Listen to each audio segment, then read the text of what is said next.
Olá, pessoal, boa tarde. Desejo que todos estejam bem. Vamos lá? Hoje a gente vai falar sobre doença respiratória em gatos, como prevenir. Então, essa é uma doença muito comum e muito frequente, por isso que eu escolhi para a gente estar falando aqui hoje com vocês. Os gatos têm adentrado mais aí o ambiente intradomiciliar, e os tutores também começaram a adotar mais gatos ao invés de cães, né? A gente tem percebido que, de acordo com as estatísticas, o número de gatos no Brasil tem aumentado bastante, né? De tutores que adquiriram gatos, e eles começaram a ser mais cuidados, né? Mais acompanhados e assistidos por um médico veterinário. Por isso que a longevidade, que seria o tempo de vida desse paciente, também tem aumentado junto conosco, né, na convivência aí nesse ambiente intradomiciliar. Então, a doença respiratória, ela é uma doença que pode prejudicar muito esse paciente, porque envolve vírus, envolve bactérias, e eles têm uma predileção pelo trato respiratório, principalmente trato respiratório superior aí desses animais, tá? Então, vamos falar um pouquinho, né, e depois a gente fala de formas de prevenção também durante essa aula. E aí, por que eles têm uma predisposição, né, a desenvolver essa doença? Observem a formação aí do trato respiratório dos gatos, né, que é bem diferente do trato respiratório dos cães. Então, isso já é um dos motivos, né, para a gente observar que são pacientes aí que têm uma anatomia um pouco diferenciada, né? Então, a gente pede para o tutor ficar bem atento quando for adquirir gato, porque esse paciente, como ele tem uma predisposição a desenvolver essa doença, pode ocorrer uma incidência maior dela em períodos frios também, né? Em períodos aí de mudanças bruscas de temperatura, também pode ocorrer aí uma incidência maior de doença respiratória em gatos, mas ela está extremamente envolvida aí com agentes etiológicos infecciosos, né? Então, muitas vezes envolve vírus que estão ali fazendo parte de um protocolo vacinal. Então, a vacina para prevenção aí de doenças virais em gatos, ela seria a melhor forma da gente evitar essa disseminação aí do vírus, né? E esses problemas respiratórios. Então, o gato, ele vem muito pouco ainda ao consultório, tem aumentado aí a questão de cuidados e tratamento, né, e as idas ao veterinário, sim, tem aumentado, mas isso ainda pode melhorar na parte preventiva, porque muitas vezes o gato vai somente naquela hora ruim, né, que é aquela hora difícil, que o gato está ali vomitando, e aí a gente fala que gato vomitando já é algo bem grave, né, porque quando o gato vomita, a gente já entende que tem algo muito ruim acontecendo, é difícil um gato vomitar, então se ele tem alteração de vômito, ou às vezes diarreia, ou alguma alteração, o tutor sempre leva, né? E aí, para nós já é desesperador quando o gato apresenta vômito, tá? Então, eu vejo que esse é um ponto principal da nossa aula hoje, né? Que é falar sobre a parte preventiva, para que a gente possa evitar aí a transmissão de doenças que possam afetar o trato respiratório desses gatos. Então, quais são as principais causas, né, de problemas respiratórios em gatos? Muitas vezes o gato pode ter um espirro, né, constante, ou alguma alteração aí respiratória por alergias. Alergias a N fatores aí do ambiente, pó, poeira, né, um mofo, algo relacionado, mas é mais raro, bem menos comum, tá? Mas muitas vezes o gato pode também desenvolver alguma alergia à fumaça de cigarro, que é aquele contato que ele tem com o seu tutor que é fumante. Pode ocorrer também. Podemos observar fungos, né, presentes aí nesse trato respiratório, e a gente tem que ficar atento para alguns fungos patogênicos que podem desenvolver aí alterações tanto dermatocutâneas quanto pulmonares e respiratórias também nesses gatos, né? Mas a gente observa que pode ter alguma alteração aí dessa maxila, né? Que está comprometida e tem envolvimento ali com o seio nasal, ou às vezes alguma relação com o dente que está inflamado, né? E isso pode desencadear algum espirro, né, nesse gato, alguma alteração respiratória, pode, mas o que a gente vê de mais comum, pessoal, é o vírus e a queda da imunidade. Então, as doenças virais em gatos, elas são muito frequentes, né? Parece que o vírus tem tropismo aí por esse organismo desse paciente. Recordem que a gente falou muito na época da pandemia sobre a questão do coronavírus ter uma predileção por roedores e pelo trato respiratório do gato e não tanto pelo trato respiratório do cão, tá? Então, esse é um animal aí que tem uma predileção para ter uma proliferação e supercrescimento de vírus no seu trato respiratório. Então, a gente pode observar as doenças respiratórias nesses gatos como agente aí que perpetua essas alterações, os vírus e a baixa imunidade desse paciente. São fatores aí que estão como os fatores principais para desencadear esses processos, tá? E como que a gente vai identificar, né, os problemas respiratórios nos gatos? Eu acho que junta uma gama de informações, né? E aí a gente começa a entender e a elucidar esse diagnóstico, né? Através de toda uma conversa com o tutor, de acordo com a avaliação, né?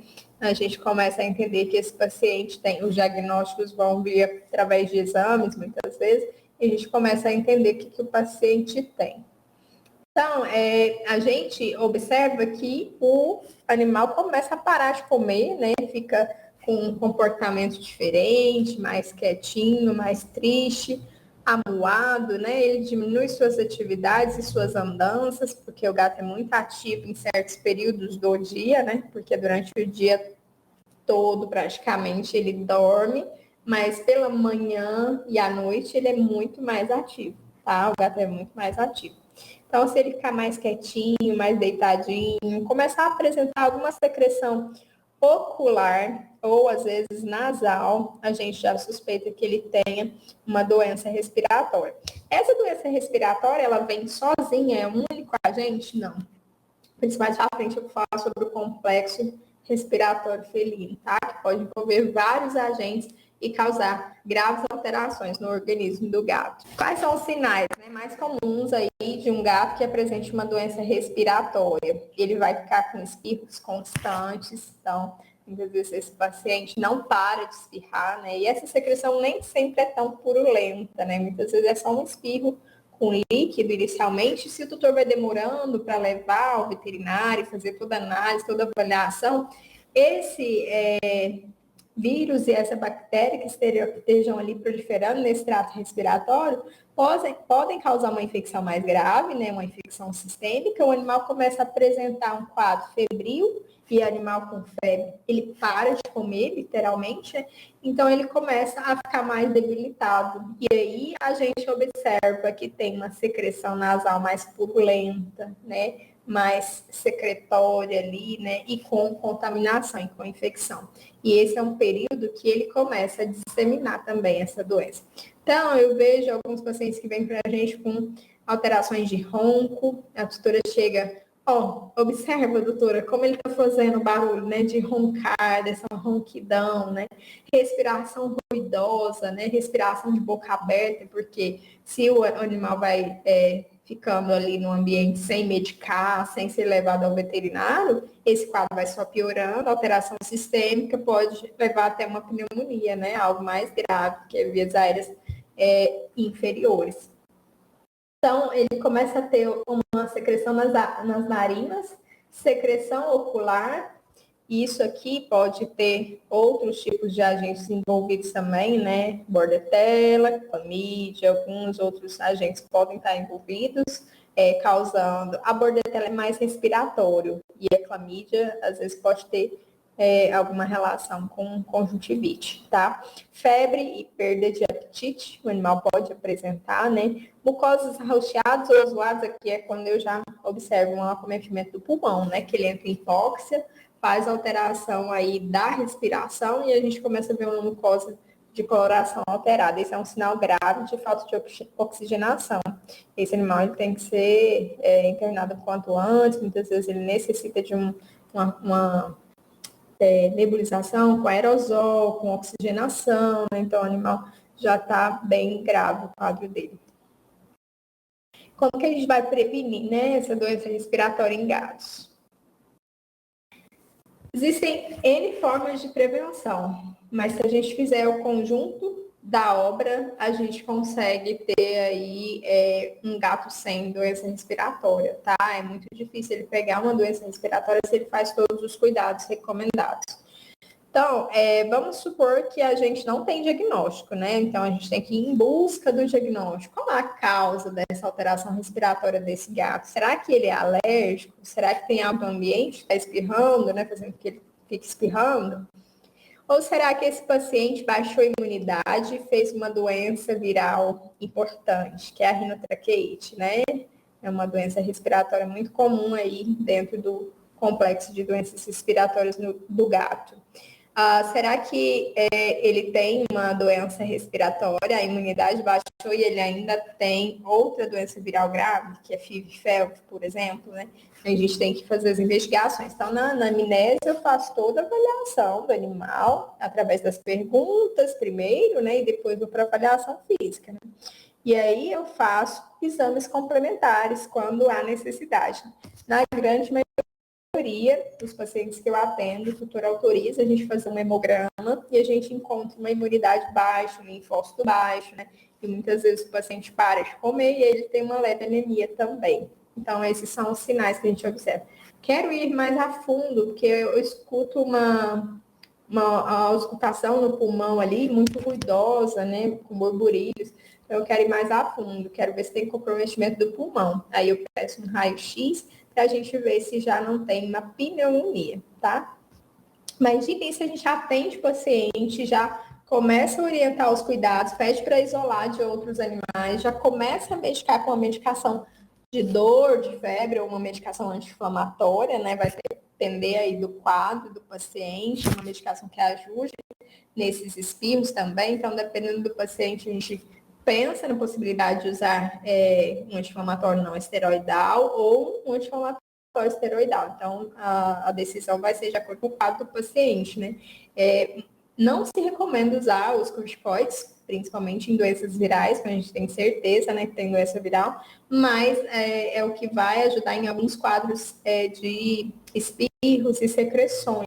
Então, a gente tem que pensar muito bem aí o que vai utilizar para cada caso, para cada paciente. Antibiótico eu só faço mediante exames, quando eu tenho uma infecção ativa grave, né, e tem algo acontecendo. Então, eu evito ao máximo no primeiro dia de consulta usar antibiótico, até porque depois do exame eu sei se eu posso usar uma amoxicilina, né, ou uma doxiciclina. Eu penso muito aí de acordo com o quadro, porque se tem hemparasitose, às vezes a dox atua tanto na hemparasitose como no quadro respiratório desse gato. E muita cautela, né, com dox em gatos, que eles são muito sensíveis também. Então, vamos lá, as medidas de tratamento que a gente pode estabelecer, né, para esse gato que já está aí com uma doença respiratória grave. A gente vai ver se tem ou não alergia, né, e se ele for alérgico, evitar a exposição aos alérgenos.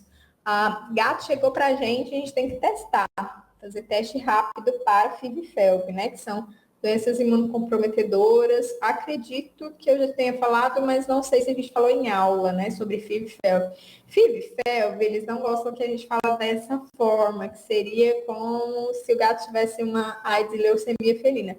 Mas, na verdade, a gente fala que são doenças imunocomprometedoras do sistema imunológico do animal envolvendo vírus, tá? Então, essas doenças, elas podem, a FeLV, por exemplo, debilitar o sistema imunológico do paciente, e a imunidade pode ir lá no chão, né, cair mesmo.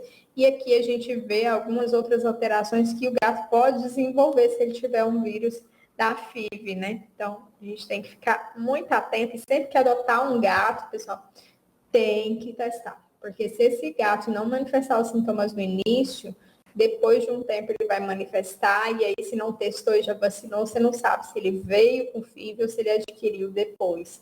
Então, sempre que adotar um gatinho, é importante testar para FIV-FeLV, deu negativo, aí começa o protocolo vacinal de gatos, tá? Isso nos ajuda a evitar prescrições desnecessárias também, porque muitas vezes a gente trata doença respiratória simples, achando que o gato só tem uma doença respiratória e não fazemos exames mais aprofundados, né? E o gato, além de uma doença respiratória, ele era FIV e FeLV positivo.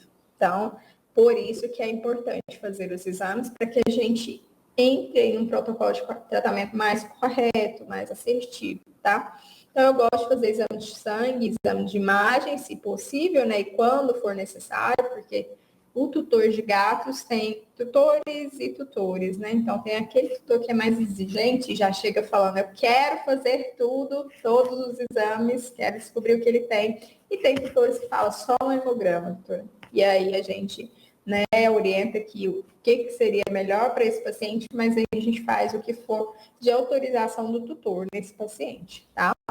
Então, às vezes fica um pouco difícil para nós, como médicos veterinários, cuidar de um paciente sem os exames necessários para elucidar o diagnóstico. Então, exames de sangue e imagem para a gente descartar outras alterações que curse, né, com um quadro respiratório em gatos. E para protocolo de tratamento é o que eu havia dito, né, anti-inflamatório, antibiótico, aerosol, suplemento para a imunidade, muitas vezes vai ser necessário, né?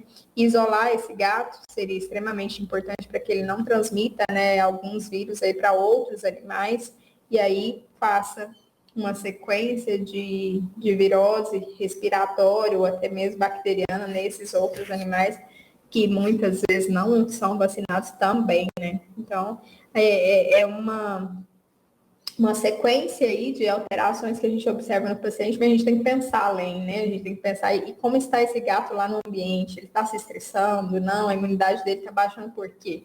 Tem outros pacientes lá na casa, né? Outros animais, outros gatos, eles correm risco de adquirir. E quando a gente observa uma ninhada, por exemplo, de filhotinhos de gatos, né? Com muita secreção ocular, muita secreção respiratória, né? Então, a gente já entende que esse gato, ele pegou uma doença viral ou uma infecção bacteriana aí, né?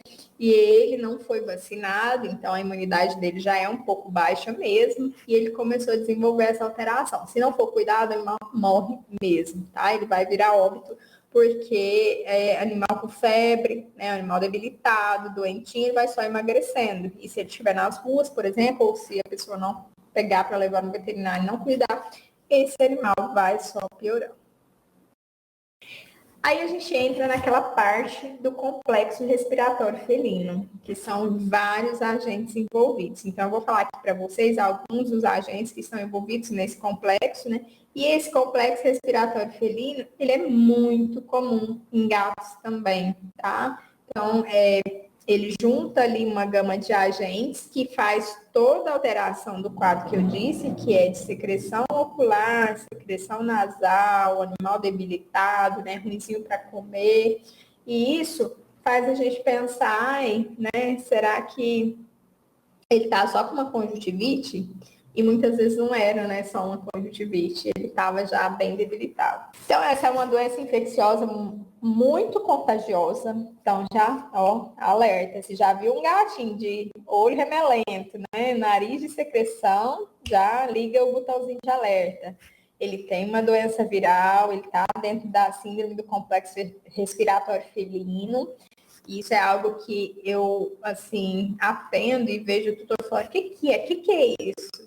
É isso, tá? Então, é uma doença respiratória muito comum e muito frequente em gatos, só que aqui a gente fala de um complexo respiratório felino. Então, afeta as vias aéreas aqui, né, respiratórias, e afeta a parte ocular também, causando uma conjuntivite, né?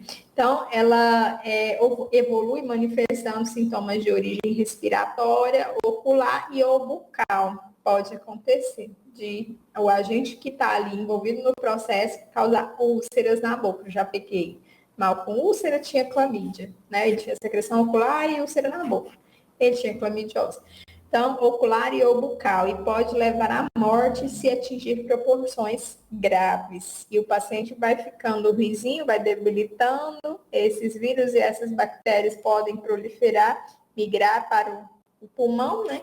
E fazer um estrago maior e esse paciente ficar muito ruinzinho mesmo, né? E aí ele não consegue fazer o seu processo aí comum, né, de respirar, ele vai começar a entrar e uma fadiga respiratória. Quais os sintomas manifestados pelo complexo respiratório felino, né? Que é essa síndrome respiratória felina que a gente está comentando. Então, eu posso ver também, né, no complexo respiratório felino, espirros, tosse, corrimento nasal, voz rouca. O gato, na verdade, ele mia, né, com uma rouquidão na seu miar, né? Estridor respiratório, que é quando você faz aí uma auscultação também, né, e o animal já tem algumas alterações mais graves. A gente vê um quadro de secreção ocular levando o animal a uma conjuntivite, né, que é a inflamação dessa conjuntiva, queratite, que é a inflamação da córnea, porque o olho vai sendo todo afetado, né, todo tomado pela inflamação e pelo vírus ou bactérias que estão ali envolvidos.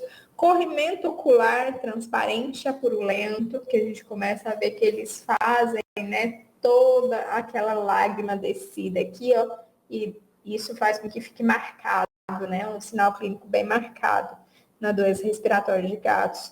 Alterações orais, como úlcera na boca, hipersalivação, né? Excesso de produção de saliva. E os sinais clínicos gerais são sistêmicos, a gente observa que o animal tem uma prostração, ele fica bem quietinho, bem moado mesmo, e gato quietinho, moado, a gente sabe que ele está doente.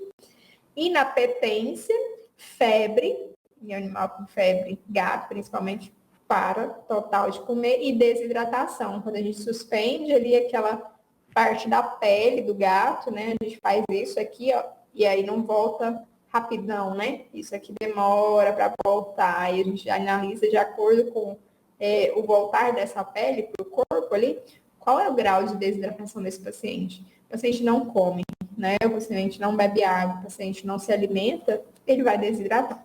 Quem são os agentes envolvidos, né, nesse complexo? Os herpes vírus, felino e calicivírus, né, mas com alguma frequência também pode estar envolvido bactéria, como a bordetella bronquicéptica e a clamidofila felis. Então, além dos vírus, a gente observa que tem as bactérias aí. O calicivírus é aquela questão, quando ele fala já, o nome já diz, né? É aquela questão que vem aquele marinar, né? Aquela secreção ocular aqui, bem nessa região. Então, o calicivírus faz muito isso, tá? Outros agentes de menor importância, poxivírus, retrovírus, micoplasma felis, que é uma hemoparasitose transmitida pela picada da pulga, né? O streptococcus, a E. coli, a Pastorella mutocida, né? Que causa muita infecção aí bacteriana também. Elas também podem participar do complexo respiratório felino, né? Como agentes secundários, e elas se aproveitam, né, desse estado de doença, né, onde o animal já está debilitado e começam a agravar e proliferar mais ainda nesse trato respiratório, né.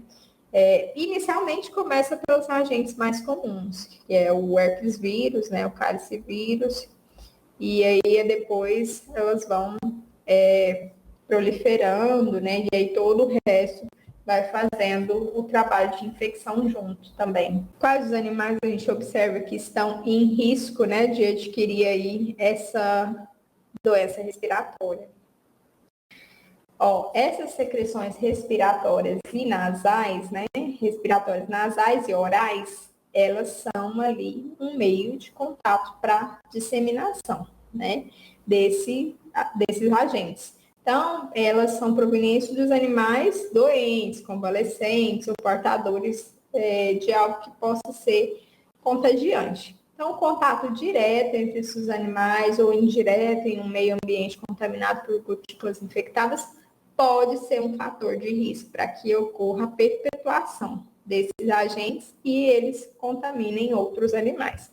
Os animais mais suscetíveis, né, que são os predispostos aí a contrair a doença, são os gatos que vivem em gatis, em comunidades com muitos animais, por exemplo, né, em condições de pouca higiene, né, higiênico-sanitárias e sem vacinas. E os gatos muito jovens e adultos imunodeprimidos, né, também eles têm um sistema de defesa mais fragilizado e eles têm uma chance maior de desenvolverem aí a doença respiratória, tá? Então, a gente sempre pede para quando adotar ou, né, ganhar um gato ou comprar, né, não sei, se ele não veio com o protocolo vacinal, levem o quanto antes para o veterinário, para atualizar esse protocolo vacinal, pessoal. Por quê? Porque aí o médico veterinário, ele tem aí a capacidade de observar além de toda a parte respiratória e ver se tem outras doenças que possam estar afetando esse gato, tá? Ou até mesmo uma doença dermatológica, né? Que é o que eu sempre bato na tecla quando eu vejo um tutor que pega um paciente com uma doença zoonótica da pele, como a dermatofitose, por exemplo, né? Então, adotou o gato, já faz todos os exames, toda a avaliação com o médico veterinário, porque essa é uma doença muito importante, né? A dermatofitose, que ela é uma zoonose que pode passar através dos fomites de contato, através de cobertores, onde dorme, onde fica, onde deita, né? E aí os esporos vão ali sendo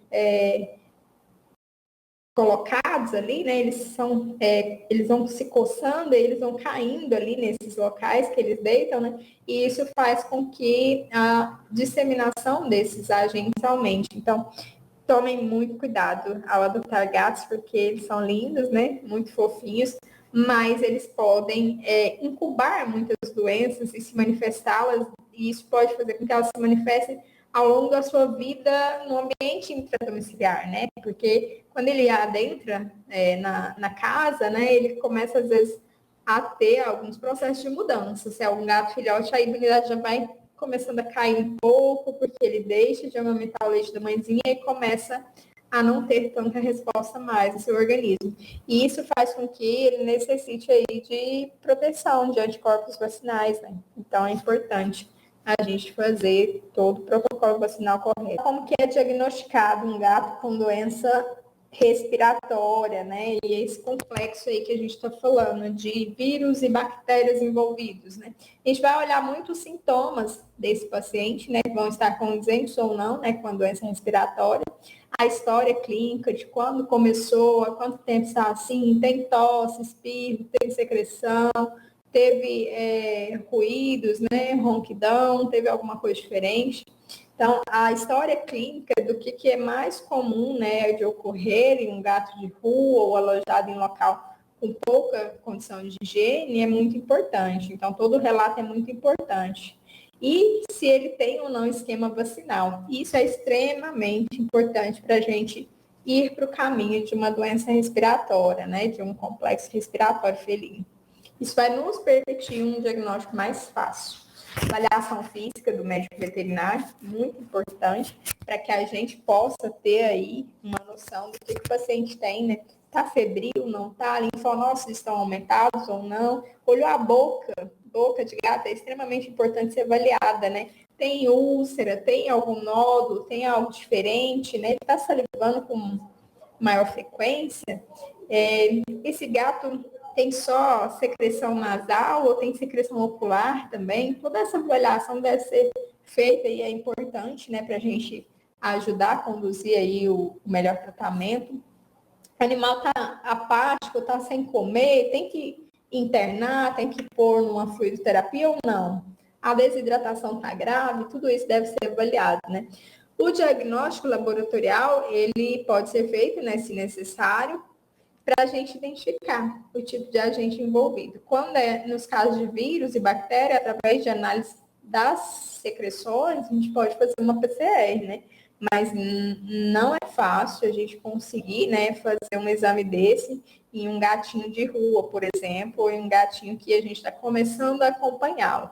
É um exame que tem um custo mais elevado, a gente espera que no futuro, né, esses exames e testes rápidos sejam um pouco mais em conta, né, para que o tutor se adeque, né, aí faça esses exames quando forem solicitados. E existe tratamento quando o animal está com uma doença respiratória, que tem aí o envolvimento de complexo respiratório felino, que é no caso dos vírus, né, e bactérias. Então, a maioria é provocada por vírus. E contra esses vírus não existe um tratamento antiviral eficaz. Então, o que a gente faz? Tratamento sintomático. Então, a gente trata os sintomas desse paciente e não entra com antiviral, tá? Então, A gente vai utilizar antibióticos orais, se for necessário, e ou tópicos oftálmicos, porque muitas vezes o paciente tem uma infecção bacteriana causando uma conjuntivite muito grave, né? Então, a gente precisa usar colírios à base de antibióticos também para combater uma possível infecção conjunta, né? Com clamídia e bordetela. Então, ela muitas vezes pode estar ali no trato respiratório, né? E fazer o seu trabalho de infecção. E aí resultar num estado debilitado do animal, que o animal fica bem ruimzinho, né? A gente deve melhorar o estado geral do paciente, não pensar somente nas vias respiratórias, né? Mas também a gente deve proporcionar um ambiente confortável, né? Mais aconchegante. E a gente deve também aliviar os sintomas que o animal está apresentando, né? Porque muitas vezes ele vem com secreções e líquidos ali que fazem o quê? A interrupção do canal, né? Então, ali tá tudo entupido e a gente tem que usar e lançar mão de expectorantes, broncodilatadores, colírios, né? Optar soluções nasais, muitas vezes são interessantes a gente estar utilizando. Aerosóis, eu gosto muito do aerosol e do flush, que é o flush nasal com soro fisiológico. O flush nasal nada mais é do que a utilização de solução fisiológica, né? E a gente pega uma seringa de insulina e faz uma inoculação em cada uma das narinas para a gente eliminar aí essas secreções, né? E limpar essas vias aéreas. Então, dependendo do tamanho do animal, é uma quantidade. A gente pode, além de aerosol, eu gosto muito de aerosol para gato, quando você coloca ele numa caixinha de transporte, né? Num ambiente fechado, ou às vezes até dentro de um banheiro, por exemplo, e liga ali o aerosol naquela posição, naquela direção que vai atingir as vias aéreas dele e deixa ele fechadinho ali para dar uma nebulizada com uma solução fisiológica, né? E às vezes a gente associa o fluimucil também. Aerosóis e vaporizações, né? Também são formas aí da gente estar fazendo o protocolo de tratamento. Isso vai depender do que, pessoal, de cada caso e de cada paciente, tá? Nem todos vão vir com a mesma sintomatologia. Em alguns casos, a gente pode recorrer a terapias menos comuns, que visam estimular o sistema imunitário do animal, a fim de aumentar a resistência da infecção. Já existem alguns medicamentos injetáveis que têm como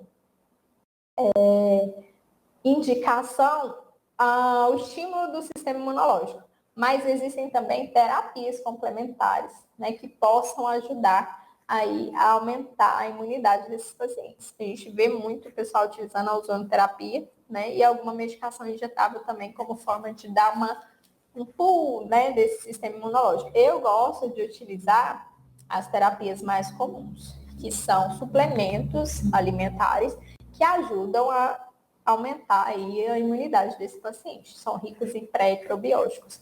É uma opção que eu gosto mais. A ozonioterapia, às vezes intraretal, ou emo maior e emo menor também são opções, tá? Ó, nessa parte aqui, eu acredito que deu para vocês entenderem um pouco, né, de o que é uma doença respiratória em gato e o que eu queria deixar, assim, de mais relevante para vocês.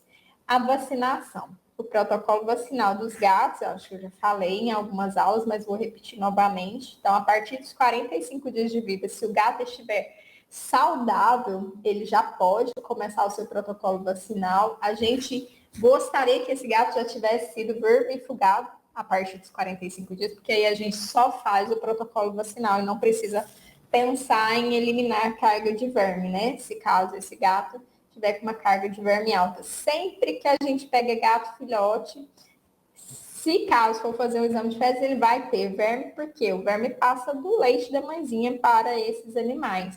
Então, o animal filhotinho sempre pede para fazer a vermifugação a partir de 30 dias, tá? A gente já pode vermifugar esses pacientes. Aí depende muito de cada laboratório, cada vermífugo, né? Mas a grande maioria já autoriza fazer uma vermifugação a partir de 30 dias.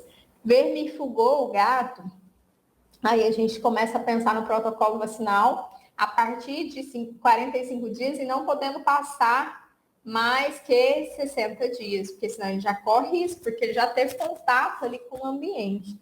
E o protocolo vacinal, ele funciona da seguinte forma: a gente faz 2 doses de vacina de virose, né, que pode ser a V4 ou a V5, por exemplo, a cada 21 dias, e a última a gente se encerra com o protocolo de raiva, né, que é uma dose a partir de 4 meses, né, e o reforço anual. E eu acredito que muita gente não faça, né, o reforço anual, e aí muitos nunca nem fizeram uma vacina de virose nos seus gatos. Esse gato tem chance de pegar uma doença viral, mesmo estando adulto, mesmo com a imunidade boa, mesmo com o protocolo de vacinação, às vezes em dias, pode acontecer, tá? Às vezes ele tem uma queda de imunidade e nessa queda de imunidade ele tinha ali um contato ou uma doença, né, que já estava incubada e ela veio manifestar. Já atendi alguns pacientes assim.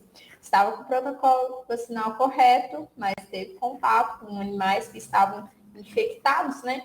E o período de vacinação era anual. Esse gato tem chance de pegar sim, mas ela vem bem mais branda. Ou às vezes ele está em processo de vacinação. Porque às vezes tem envolvimento de vírus, mas tem envolvimento de outros agentes. Lembra que eu falei? Bactérias e até outros vírus. Então a vacina ela cobre um tipo, né, de quantidade aí de agentes. Tem a V5, que são 5 agentes, e a V4, 4 agentes, mas, né, tem alguns outros agentes que são menos importantes, que podem afetar esses animais. Por isso que é igual a gente fala para nós, né, nenhuma vacina é 100%. E aí vem agentes e vírus e bactérias que estão se desenvolvendo, né, para elas sobreviverem aí no seu processo, né, de seleção natural. Para sobreviver, elas fazem um processo aí de mutação gênica, né? Modificam parede celular, modificam aí sua forma para conseguir sobreviver mesmo. E aí a gente não tem ainda, né? Às vezes estudos ou até mesmo vacinas contra esses agentes mais recentes. Então aqui é a minha fala em relação a essa parte preventiva, que é muito importante para a gente evitar, principalmente aí, as doenças respiratórias nos gatos. Porque se um gato ficar debilitado e ele não tiver um atendimento veterinário, né, e ele muitas vezes for ali, né, deixado, abandonado e não cuidado, ele pode virar óbito. E por conta de uma falta de vacinação que custava em torno de 70, 60, 70 reais ou 80 reais, dependendo aí se for V4 ou V5. Então, acho interessante, né, a gente ficar atento sobre essa questão e muito obrigada a todos.